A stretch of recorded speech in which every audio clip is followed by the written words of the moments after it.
नमस्कार दोस्तों, अवसर क्लासेज में आपका हार्दिक स्वागत है। मैं हूं मनोज कुमार नाई। आज का जो हमारा टॉपिक है वो है मारवाड़ के राजा राव चंद्रसेन, जिन्होंने मारवाड़ में 1562 ईस्वी से लेकर के और 1581 ईस्वी तक शासन किया। इनको इतिहास में इसलिए याद किया जाता है कि ये मारवाड़ के अंतिम संघर्षशील शासक हम कह सकते हैं, जिन्होंने मुगलों के साथ संघर्ष किया, उनकी गुलामी स्वीकार नहीं की। तो जानते हैं राव चंद्रसेन के बारे में विस्तार पूर्वक। राव चंद्रसेन का जन्म 16 जुलाई 1541 ईस्वी को हुआ था। इनके पिता का नाम मालदेव था तथा माता का नाम झाला रानी स्वरूपा देवी था।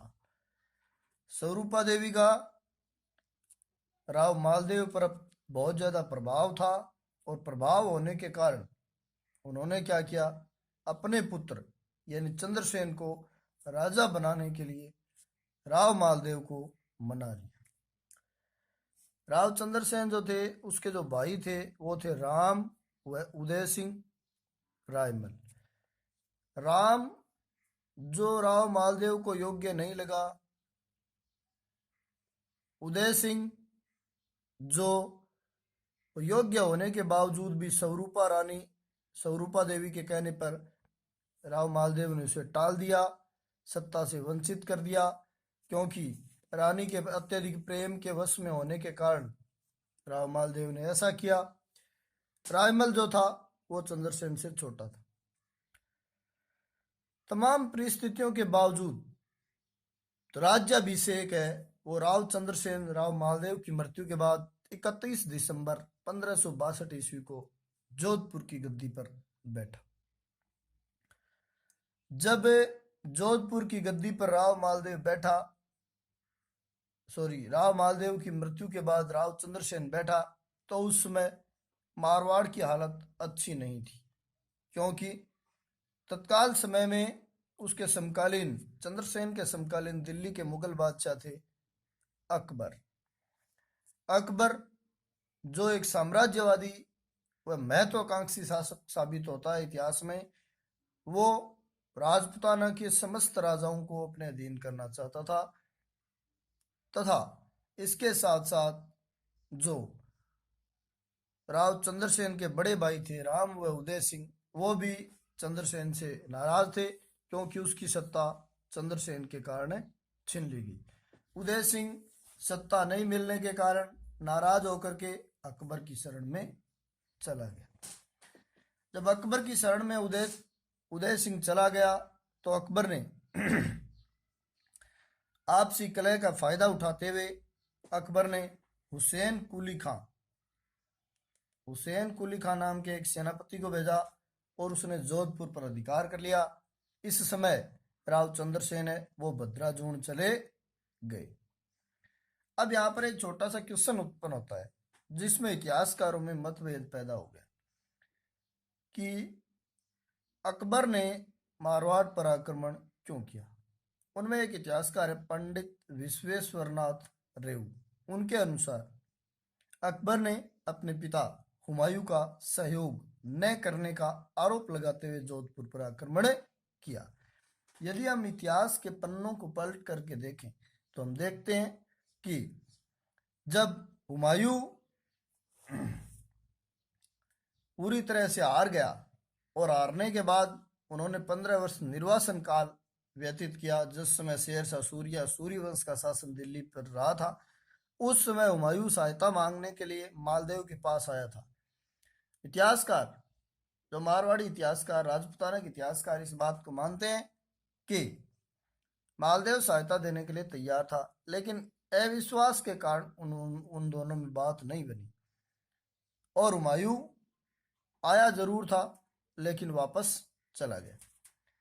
तो पंडित विश्वेश्वरनाथ रेऊ के अनुसार अकबर अपने पिता के साथ किए गए धोखे का बदला लेने के उद्देश्य से आक्रमण किया था। यह आरोप भी ठीक ठाक है, लेकिन सबसे बड़ा यदि हम कारण माने तो वो ये है कि अकबर एक महत्वाकांक्षी शासक था, दूसरा उदय सिंह उसे अपनी सत्ता प्राप्ति के लिए लालायित भी कर रहा था, उकसा रहा था।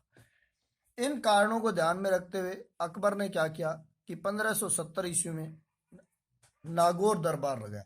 उसमें राजपुताना की लगभग रियासतें हैं, मेवाड़ और मारवाड़ को छोड़ करके बाकी रियासतों ने क्या कर लिया कि अधीनता स्वीकार कर ली।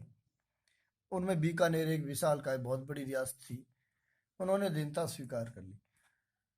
जयपुर पहले अधीनता स्वीकार कर चुका था, तो अधीनता स्वीकार कर ली। इसमें राव चंद्रसेन भी आया था। 1570 ईस्वी के नागौर दरबार में राव चंद्रसेन भी आया, लेकिन उचित सम्मान नहीं मिलने के कारण वो बिना किसी निष्कर्ष पर पहुंचे वापस लौट गया।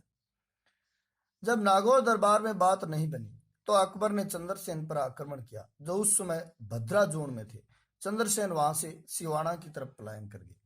बात करते हैं हम अकबर की नीति की। तो अकबर की यह नीति रही है कि वो राजपूतों के साथ सुलह कुल की नीति अपनाई थी। अकबर एक बुद्धिमान शासक साबित हुआ और उसे पता था कि राजपूत एक वीर कौम है और उससे जूझ करके अपनी सत्ता को सुदृढ़ व शासन का संचालन करना काफी कठिन है। इसलिए उन्हें राजपूतों के साथ सुलह कुल की नीति अपनाई। यानी वो चाहता था कि राजपूत उसके आगे झुके, उसे कर भी दे, लेकिन वो अपनी रियासत के राजा भी बने रहे। तो अकबर ने दो नीतियां अपनाई। अकबर एक हाथ में फूल तथा दूसरे हाथ में तलवार रखता था। इस नीति के तहत उसने क्या किया कि पहले राव चंद्रसेन को समझाया, नागौर दरबार में बुलाया। जब बात नहीं बनी तो उसने आक्रमण किया। आक्रमण कर जोधपुर को जीता और जीत करके बीकानेर के राजा राय सिंह को दे दिया गया। राय सिंह को देना भी एक कूटनीति है, क्योंकि राजपूतों और आपस में राजपूतों को लड़ाना इसमें एक नीति कह सकते हैं। उसके बाद में राव चंद्रसेन है वो भद्राजून से आगे सिवाना की तरफ चले गए। 1573 ईस्वी में अकबर ने चंद्रसेन को जीतने के लिए शाह कुली खां को भेजा। शाह कुली खां को प्रधान सेनापति बना करके भेजा और उसके साथ में जो भेजा वो थे जगत सिंह, केशवदास और राय सिंह। इन्होंने दुर्ग का लंबे समय तक घेरा डाले रखा और जब ये संघर्ष करते हुए इनकी सेना कम पड़ने लगी तो उन्होंने अकबर से और सेना, राय सिंह ने और सेना भेजने के लिए कहा। अकबर ने सेना भी भेजी, लेकिन चंद्रसेन सिवाना किले का भार फत्ता राठौड़ को सौंप करके और वहां से पहाड़ों में चले गए। कोई विशेष बात नहीं बनी, क्योंकि जो अकबर जो चाहता था वैसा नहीं हो रहा था। तो अकबर ने क्या किया कि 1575 ईस्वी में 2 वर्ष के बाद चंद्रसेन को अधीन करने के लिए जलाल खां, जो कि तेज बुद्धि तुर्क था, उसे भेजा। वो आया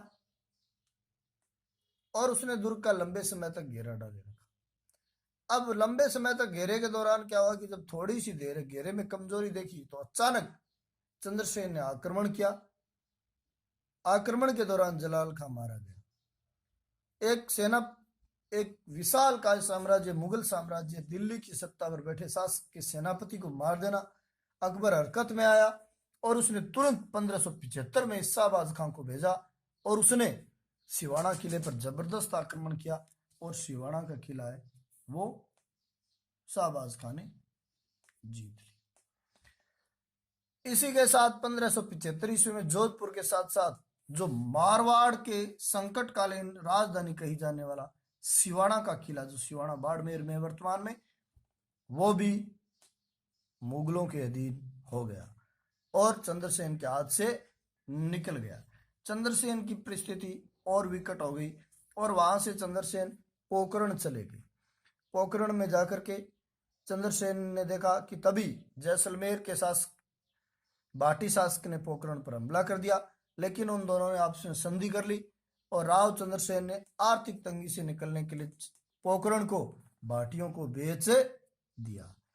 पोखरण को भाटियों को बेचने के कारण चंद्रसेन के हाथ से एक अपना निवास स्थान पोखरण भी निकल गया और पोखरण के निकलने के बाद है वो चंद्रसेन आवास विहीन हो गए और वो इधर से उधर घूमते रहे। बड़ी भयंकर कठिनाइयों को सहन करते हुए उन्होंने राव चंद्रसेन ने 2 वर्षों तक सिरोही, डूंगरपुर, बांसवाड़ा के पहाड़ों में घूमते हुए बिताए। उसके बाद 1579 ईस्वी में चंद्रसेन ने सरवाड़ के मुगल थाने पर हमला किया और उस पर कब्जा कर लिया।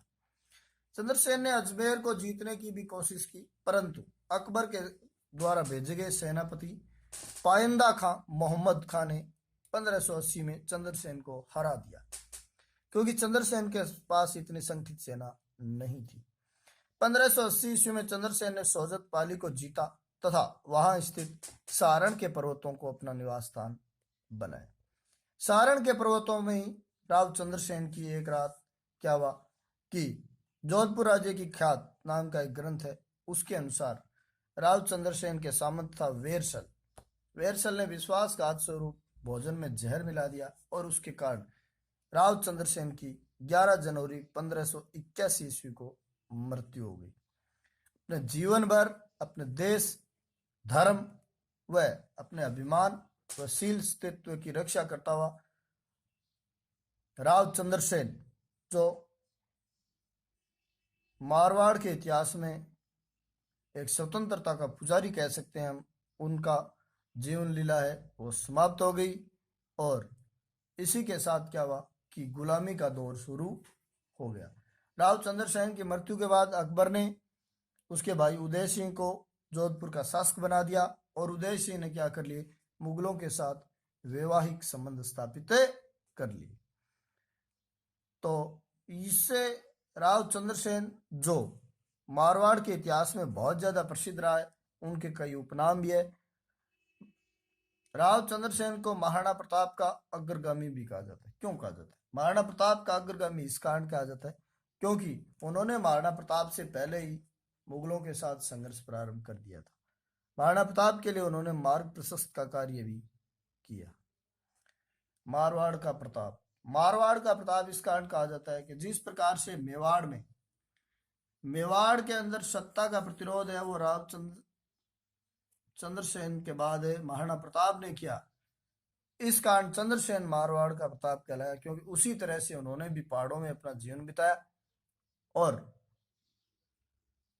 पूरे कष्टों से भरा हुआ अपना जीवन बिताया। यदि वो उनका एक फैसला कि मैं मुगलों की सेवा करूंगा ऐसा कह देते तो वो अपने जीवन में आनंद पूर्वक रह सकते थे, लेकिन उन्होंने पहला मार्ग ना अपना करके दूसरा मार्ग अपनाया।